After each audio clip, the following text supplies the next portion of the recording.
Good afternoon बच्चों।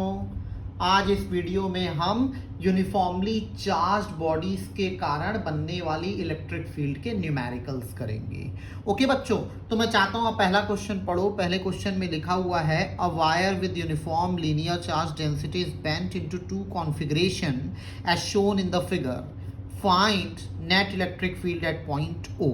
आपको दिया गया है कि किसी लॉन्ग यूनिफॉर्मली चार्ज्ड वायर को दो अलग अलग कॉन्फ़िगरेशंस में क्या कर दिया गया है, बेंट कर दिया गया है, और आपको पॉइंट ओ पे नेट इलेक्ट्रिक फील्ड निकालने बोला है।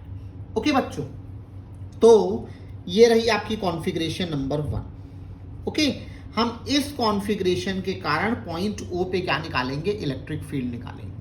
तो इसको बनाने का बच्चों सबसे अच्छा तरीका होता है कि आप इसको सेगमेंट में डिवाइड करो। किस में डिवाइड करो? सेगमेंट में डिवाइड करो। जैसे बच्चों यदि आप ध्यान दो, इतने हिस्से में, इतने हिस्से में, ओके, तो मैं इसको यहां पे अलग से बना देता हूं। आपको दिखेगा एक लॉन्ग वायर है लाइक दिस, और यहां पे इसका ऑब्जर्वेशन पॉइंट है। ओके, मतलब ये सेमी इनफाइनाइट वायर का केस है। तो हम जानते हैं किसी भी सेमी इनफाइनाइट वायर के कारण इलेक्ट्रिक फील्ड के दो कंपोनेंट बनते हैं, और इस पर्टिकुलर केस पे इसके कंपोनेंट एक इस डायरेक्शन में जाएगा और एक इस डायरेक्शन में जाएगा, जिसकी वैल्यू होगी बच्चों के लैम्डा बाय आर और K lambda by R. Okay, now यदि आप इतने हिस्से को ध्यान से देखो, इतने हिस्से को ध्यान से देखो, ओके, तो बच्चों फिर आपको क्या दिखेगा? एक सेमी इनफाइनाइट वायर दिखेगा, क्योंकि इसके रिस्पेक्ट में ऑब्जर्वेशन पॉइंट यहां पे रखा हुआ है, यहां पे रखा हुआ है। ओके, अब यदि इस वायर के कारण मैं यहां पे इलेक्ट्रिक फील्ड निकालूं, तो हम जानते हैं इसके भी दो कंपोनेंट बनेंगे, एक ऐसा और एक ऐसा। कितना कितना जाएगा? तो अगेन के लैम्डा बाय आर और K lambda by R. Okay, अब बच गई एक सेमी सर्कुलर रिंग, एक सेमी सर्कुलर रिंग यहां पे अलग से बना रहा हूं ताकि आपको दिखे। ओके, और हम जानते हैं, अच्छा, इस सेमी सर्कुलर रिंग के कारण जो मेरा ऑब्जर्वेशन पॉइंट है उसके कहाँ रखा है? सेंटर पे रखा है। तो हम जानते हैं किसी भी सेमी सर्कुलर रिंग के कारण जो इलेक्ट्रिक फील्ड बनती है सेंटर पे, ओके, पहले तो यहाँ पे इसका डायरेक्शन ऐसा होगा, ओके, और उसका फॉर्मूला क्या होता है बच्चों? तो 2k लैम्डा बाय आर होता है। ओके, तो ये दोनों जुड़ जाएंगे, 2k लैम्डा बाय आर हो जाएगा। अपोजिट डायरेक्शन में भी उतना ही है, तो कट जाएगा, ये भी कट जाएगा। तो इस केस में आपकी नेट फील्ड बच्चों कितनी आ जाएगी? तो 0 आ जाएगी। नेट फील्ड कितनी आ जाएगी? 0 आ जाएगी। अब बच्चों हम इस कॉन्फ़िगरेशन को डिस्कस करेंगे, इसको डिस्कस करेंगे, ठीक है। यहाँ पे वही तरीका फॉलो करेंगे। तो आप देखो, इतने हिस्से को दिया, आप ध्यान देखो, बस इतने हिस्से को, तो फिर आपको एक सेमी इनफाइनाइट वायर दिखेगा, और सेमी इनफाइनाइट वायर के कारण यदि मैं पॉइंट ओ पे इलेक्ट्रिक फील्ड निकालूं, तो उसके दो कंपोनेंट बनेंगे, एक इस डायरेक्शन में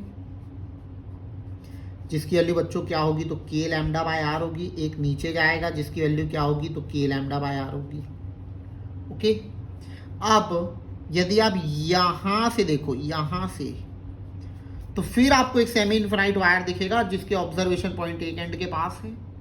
ओके, तो अब इसके कारण यदि मैं इलेक्ट्रिक फील्ड बनाऊं, तो उसका एक कंपोनेंट इधर जाएगा, कितना जाएगा? तो के लैम्डा बाय आर, और एक ऊपर जाएगा तो के लैम्डा बाय आर। तो आप देखो, इसके और इसके कारण ये चारों आपस में क्या हो जाएंगे? कैंसल हो जाएंगे। सिर्फ क्या बचेगी? आपकी क्वार्टर रिंग बचेगी। तो मैं इधर अलग से बना दे रहा हूं। सिर्फ आपकी एक क्या बचेगी? क्वार्टर रिंग बचेगी। ओके, और क्वार्टर रिंग का पॉइंट ओ क्या बना रहा है? सेंटर बना रहा है।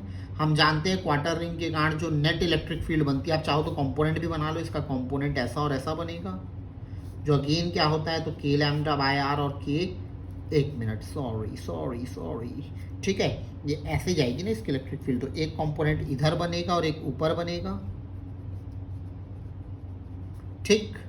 तो यदि मैं इन दोनों का वेक्टर एडिशन करूं, तो आपको नेट इलेक्ट्रिक फील्ड कुछ ऐसी मिलेगी, जिसकी वैल्यू कितनी आएगी? तो √2 के लैम्डा बाय क्योंकि जब दो वेक्टर सेम होते हैं और एंगल 90 होता है तो हमको पता है √2 आता है उसमें। ओके, आई होप बच्चों ये क्लियर है। अब बढ़ते हैं नेक्स्ट। इस क्वेश्चन में लिखा है कि एक डाइपोल है जो किसी यूनिफॉर्मली चार्ज्ड इन्फिनाइट वायर के पास रखा है। एक डाइपोल है जो किसी यूनिफॉर्मली चार्ज लॉन्ग वायर के पास रखा है और आपको 4 ऑप्शंस दिए हैं। तो मेरे को पहले बताओ कि किसी भी इन्फिनाइट लॉन्ग वायर के कारण जो इलेक्ट्रिक फील्ड है उसका फॉर्मूला क्या होता है। तो मेरे ख्याल से 2k λ/r होता है। ओके, तो मैं लिख सकता हूं इसके कारण जो इलेक्ट्रिक फील्ड बनेगी it will be inversely proportional to r। मतलब डिस्टेंस बढ़ेगा तो फील्ड क्या होगी, कम होगी। डिस्टेंस बढ़ेगा तो फील्ड क्या होगी, कम होगी। डिस्टेंस बढ़ेगा तो फील्ड क्या होगी बच्चों, कम होगी। अच्छा, अब डाइपोल मोमेंट आपको इधर दे दिया, डाइपोल मोमेंट आपको इधर दे दिया है। इसका मतलब यहाँ पे आपका नेगेटिव चार्ज है और यहाँ पे आपका क्या है, पॉजिटिव चार्ज है। क्योंकि बच्चों हम जानते हैं इलेक्ट्रिक डाइपोल मोमेंट कहाँ से कहाँ जाता है, फ्रॉम नेगेटिव टू पॉजिटिव। तो इलेक्ट्रिक डाइपोल मोमेंट यहाँ पे ऐसा होगा और इलेक्ट्रिक फील्ड डिस्टेंस से क्या है, इनवर्सली प्रोपोर्शनल है। इसका मतलब डिस्टेंस बढ़ेगा तो इलेक्ट्रिक फील्ड क्या होगी, कम होगी। तो ये वाला चार्ज पास रखा है तो यहाँ पे इलेक्ट्रिक फील्ड ज़्यादा होगी, ये चार्ज दूर रखा है तो यहाँ पे इलेक्ट्रिक फील्ड क्या होगी बच्चों, कम होगी। ओके, अच्छा, और पॉजिटिव मतलब जो ये आपका इन्फिनाइट लॉन्ग वायर है इसके कारण जो इलेक्ट्रिक फील्ड होती है वो रेडियल पैटर्न में बनती है, जो यहाँ पे ऐसी जाएगी पॉजिटिव होने के कारण। ओके, अब तो इलेक्ट्रिक फील्ड तो पहले इस डायरेक्शन में है, ठीक है। और ये इलेक्ट्रिक फील्ड नॉन यूनिफॉर्म है क्योंकि डिस्टेंस बढ़ेगा तो फील्ड क्या होगी, कम होगी। अब याद करो सारे पॉजिटिव चार्ज में फील्ड के डायरेक्शन में फोर्स लगता है। सारे पॉजिटिव चार्ज में फील्ड के डायरेक्शन में फोर्स लगता है। ये पॉजिटिव चार्ज है तो इसमें फोर्स इधर लगेगा बच्चों, इधर लगेगा। This is your F1 vector. Now सारे नेगेटिव चार्ज में जो फोर्स लगता है फील्ड के अपोजिट लगता है। फील्ड ऐसी जा रही है तो इसमें फोर्स ऐसा लगेगा,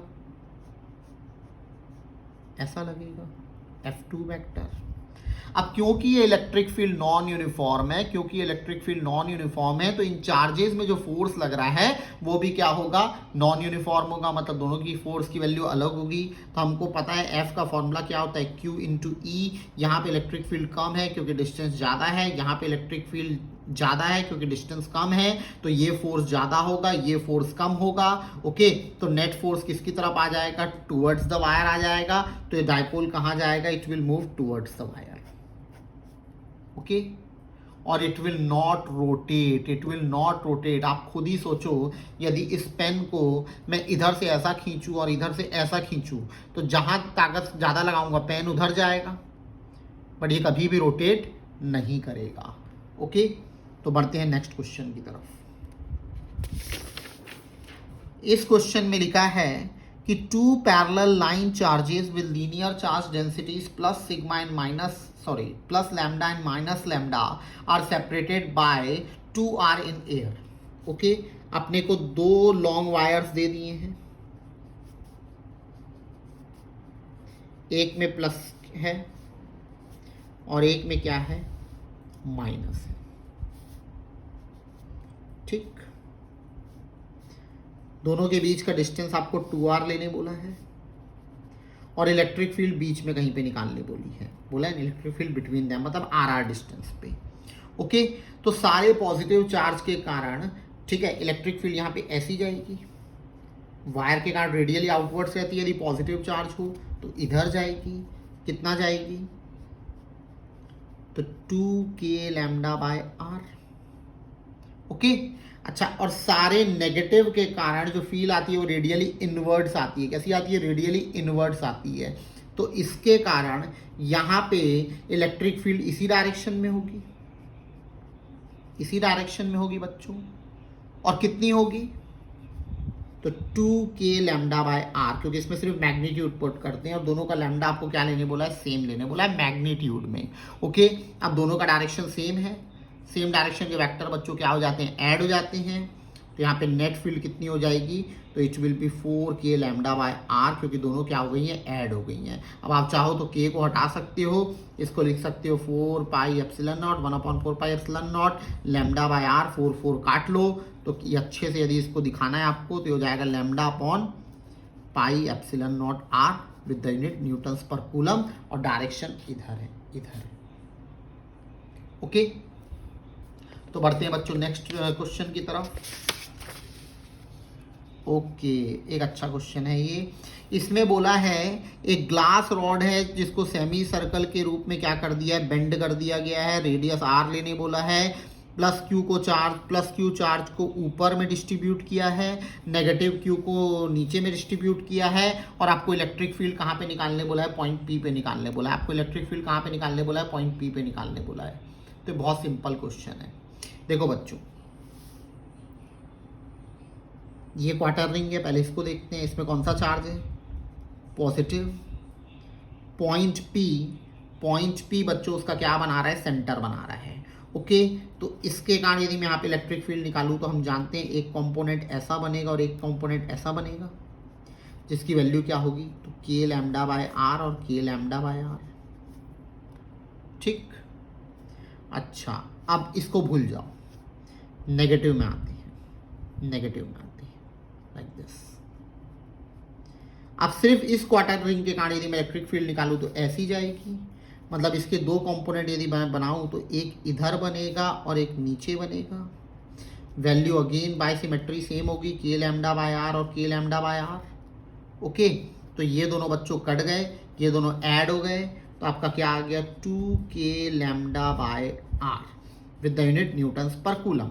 बट क्वेश्चन में क्योंकि Q दिया है, क्योंकि क्वेश्चन में क्या दिया है, Q दिया है, तो मैं आंसर किसके टर्म्स में लाऊंगा, Q के टर्म्स में लाऊंगा। तो इसको आप थोड़ा सा अपन सिंप्लीफाई बस करेंगे। क्या करेंगे, सिंप्लीफाई। तो लैम्डा याद करो, लैम्डा क्या था, चार्ज पर यूनिट लेंथ। क्या था, चार्ज पर यूनिट लेंथ। तो जो आपको Q चार्ज दिया है, Q चार्ज दिया है वो कितनी लेंथ में दिया है, तो क्वार्टर रिंग में दिया है। कितने में दिया है, क्वार्टर रिंग में। तो टोटल चार्ज कितना है, Q, और कितनी लेंथ पे डिस्ट्रीब्यूटेड है, तो क्वार्टर में। तो यदि पूरा होता तो 2 पाई आर होता, आधा होता तो पाई आर होता, और क्वार्टर है तो कितना होगा इसका लेंथ, तो पाई आर बाई 2, तो 2 ऊपर चला जाएगा बच्चों। तो इसको यहाँ पे पुट कर देते हैं, तो 2k की जगह आ गया 4 पाई एप्सिलॉन नॉट, लैम्डा की जगह आ गया 2q अपॉन पाई आर। ठीक है, और कुछ बचा, तो एक आर बचा हुआ है, थोड़ा काट कूट लेते हैं, तो 2 2 4 4 कट गया, क्या बचा, तो बच्चों q upon pi into pi क्या हो गया, pi square epsilon not R square with the unit newtons per coulomb, और डायरेक्शन नीचे जा रहा है तो माइनस जे कैप। ठीक है, ये भी आंसर हमारा सही था, बट क्योंकि क्वेश्चन में Q और R आपको स्पेसिफाई किया है, क्योंकि क्वेश्चन में आपको Q और R स्पेसिफाई किया है, तो मैंने इसको सिंप्लीफाई करके किसके टर्म्स में ले आया बच्चों, Q और R के टर्म्स में ले आया। ओके, तो नेक्स्ट बहुत ही इजी क्वेश्चन। ये क्वेश्चन, ऐसा क्वेश्चन नीट वीच में आ जाता है। ठीक है, क्या लिखा है, the electric field at a distance of 3r/2 from a centre of charge conducting spherical shell okay of radius r is e। ठीक है, एक कंडक्टिंग स्फेरिकल शेल दिया है जिसकी रेडियस आपको r दी है और डिस्टेंस कितना दिया है, 3r/2, मतलब बाहर पे दिया है पॉइंट। यहाँ पे इलेक्ट्रिक फील्ड को क्या लेने बोला है, E लेने बोला है। ओके, फिर the electric field at a distance of r/2 from the centre, तो r/2 तो अंदर आ जाएगा। यदि r रेडियस है तो r/2 कहाँ आ जाएगा, अंदर आ जाएगा। वहां पे आपको इलेक्ट्रिक फील्ड निकालने बोली है, तो कंडक्टिंग स्फेरिकल शेल के कारण अंदर पे इलेक्ट्रिक फील्ड कितनी होती है, 0। तो आप इसमें डायरेक्टली क्या कर सकते हो, 0 टिक कर सकते हो बच्चों। ऐसे क्वेश्चंस मैं जानबूझ के करा रहा हूँ क्योंकि मेरे को आपको बताना है कि चीज़ों, मतलब ये कॉन्सेप्ट से रिलेटेड भी डायरेक्ट क्वेश्चंस आते हैं कंपटीशन में। ये देखो, ये भी मैंने जानबूझ के लाया है। Which of the following graph shows the variation of electric field due to a hollow spherical conductor? तो आपको ग्राफ बनाने बोला है as a function of distance from centre. Okay, तो इसको तो हम बहुत डिटेल में पढ़ चुके हैं डेरिवेशन में कि इसका ग्राफ किसी भी uniformly charged hollow conducting sphere के कारण जो ग्राफ बनता है वो ऐसा बनता है। ओके, क्यों, क्योंकि अंदर पे फील्ड क्या होती है, 0 होती है, और बाहर पे क्या होती है, इनवर्सली प्रोपोर्शनल टू डिस्टेंस का स्क्वायर होती है, डिस्टेंस फ्रॉम सेंटर का स्क्वायर होती है। ओके, तो इसका डायरेक्ट आंसर आप ये टिक कर सकते हो। इन केस यदि आपको यहाँ पे बोला होता नॉन कंडक्टिंग, इन केस बोला होता नॉन कंडक्टिंग, तो ये ग्राफ होता है। ये भी आया हुआ है, सेम इसी टाइप का क्वेश्चन पूछता है। तो बढ़ते हैं नेक्स्ट क्वेश्चन की तरफ। ये क्वेश्चन जेई का क्वेश्चन है। A charge Q, 2Q and 4Q are uniformly distributed in three dielectric मतलब insulating solid sphere. Okay, radius दे दिया एक की r/2, एक की r और एक की 2r. Okay, magnitude of electric field at point P eight a distance r from centre of sphere of 1, 2 and 3. Okay, मतलब आपको तीनों के कारण r डिस्टेंस पे क्या दे दिए, इलेक्ट्रिक फील्ड दे दी है। ओके, और आपको इनको क्या करना है, कोरिलेट करना है, मतलब कौन ज़्यादा है कौन सबसे कम है। तो सबसे पहले डाइलेक्ट्रिक है, क्या है, डाइलेक्ट्रिक है। डाइलेक्ट्रिक इसका मतलब क्या होता है, ये इंसुलेटिंग है, क्या है, इंसुलेटिंग है बच्चों। ओके, तो थोड़ा सा ऊपर ले जा लेते हैं अब इसको, ऐसा पहले इसके कारण निकालते हैं इलेक्ट्रिक फील्ड। ओके, इस स्फीयर के रिस्पेक्ट में जो ऑब्जर्वेशन पॉइंट P है, इस स्फीयर के रिस्पेक्ट में जो ऑब्जर्वेशन पॉइंट P है वो कहाँ है, बाहर है, कहाँ है, बाहर है। ओके, तो याद करो बाहर के लिए फॉर्मूला क्या होता है, तो KQ upon distance from centre का होल स्क्वायर। मैं जानबूझ के ऐसा लिख रहा हूँ ताकि गलती ना हो, KQ into distance from centre का होल स्क्वायर। ओके, तो K है, इसमें चार्ज क्या लेने बोला है, Q, distance of observation point from centre कितना लेने बोला है, R। तो इसके लिए इलेक्ट्रिक फील्ड कितनी बन गई, KQ/R²। This is your E1। Okay, अच्छा, अब इसके कारण आपको जो पॉइंट P दिया है वो कहाँ दिया है, सरफेस पे दिया है। तो याद करो सरफेस का फॉर्मूला क्या है, तो इसका फॉर्मूला होता है K into charge upon radius का स्क्वायर। आप पीछे जाके देख भी सकते हो फॉर्मूले, यदि आपको याद नहीं है तो। बस मैं आपको दिखाना चाहता हूँ इससे क्वेश्चन कितने इजी आते हैं।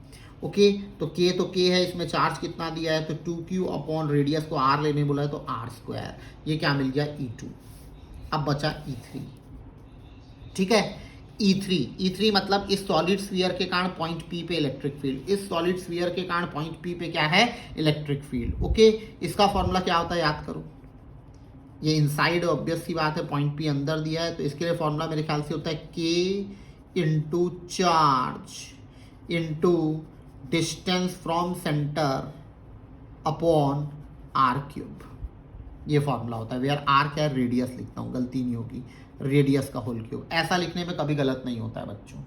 ओके, तो K है, इसमें चार्ज क्या लेने बोला है, 4Q, distance of observation point from centre क्या लेने बोला है, R, अपॉन रेडियस का क्यूब। रेडियस कितनी दी है, 2R, तो 2R का क्यूब करोगे तो कितना हो जाएगा, 8R³। ये 1 जा, ये 2 जा, तो क्या बचेगा, KQ, एक R और ये R² आ जाएगा, और नीचे क्या बचेगा, 4, नहीं सॉरी 1 जा 2 जा, 2। ओके, तो देखो ये E1 हो गया, ये E2 हो गया और ये E3 हो गया। तो यदि आप तीनों को कंपेयर करो, ओके, तो सबसे बड़ा कौन है, E2 है, सबसे बड़ा कौन है, E2 है, E2। ठीक है, E2 से थोड़ा कम कौन है, E1, और E1 से कम कौन है, E3। तो E2 बड़ा है E1 से, E1 बड़ा है E3 से। किस ऑप्शन में दिख रहा है, ये रहा। तो दिस इज योर आंसर। तो इस वीडियोस में मैंने आपको ये दिखाना चाह रहा था कि एक्सटेंडेड बॉडीज मतलब बॉडीज ऑफ डिफरेंट शेप्स और साइज की भी इलेक्ट्रिक फील्ड के क्वेश्चन आते हैं, और ये क्वेश्चन बहुत इजी होते हैं। All you need to know is formula. तो मिलते हैं बच्चों नेक्स्ट वीडियो में। Thank you and have a wonderful day.